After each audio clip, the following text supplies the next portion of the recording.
We're here in Omaha at NP Dodge Park today to look at some of the impacts from the flooding of last year and what we can assume on different species of trees here in the park.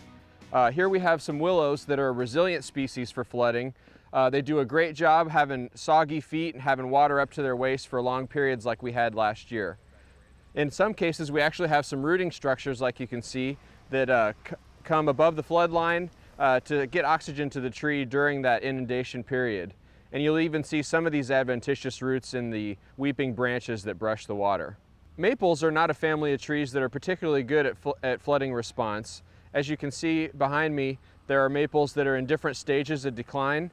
Some are still leafed out this year and using carbohydrates they have stored in their canopies. And other trees have already sort of given up and dropped their leaves from this year. One of the real shining stars after the flooding last year is this bald cypress, and all the bald cypress here at NP Dodge Park. It's a species that's well at home in the swamps of Louisiana and Florida, and it's a tree that we need to plant a lot more of in Nebraska. It's a deciduous conifer, so it does drop all its needles every year, which is a unique feature, but it's got this real fine texture and nice ornamental seeds as well.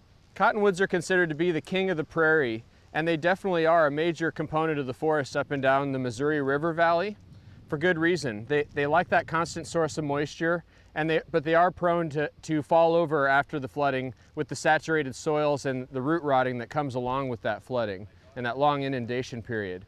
Here in the park, cottonwoods are definitely a tree that have come out in larger numbers than anything else, but that's more because there's so many cottonwoods in the park than because they didn't fare particularly well.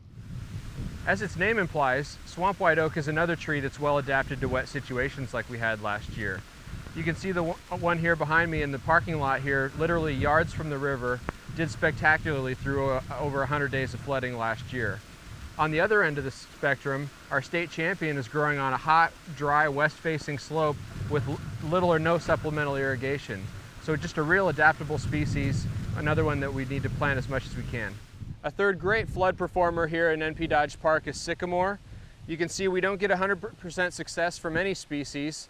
We have a dead one here right behind me that's sprouting from the base. It's sloughed a lot of its bark off already, but a number of others that are still alive and doing well here in the park. There are a number of trees that we don't have an example to show you here in the park because they're not well adapted to the flooding. When we think of elm, linden, catalpa, hackberry, these are trees that are not well adapted to the flooding and have been all but wiped out here in the park. Moving forward, we need to be sure that we allow seedlings, especially cottonwoods, to regenerate in these flood-prone areas, and that will allow the forest to regenerate itself.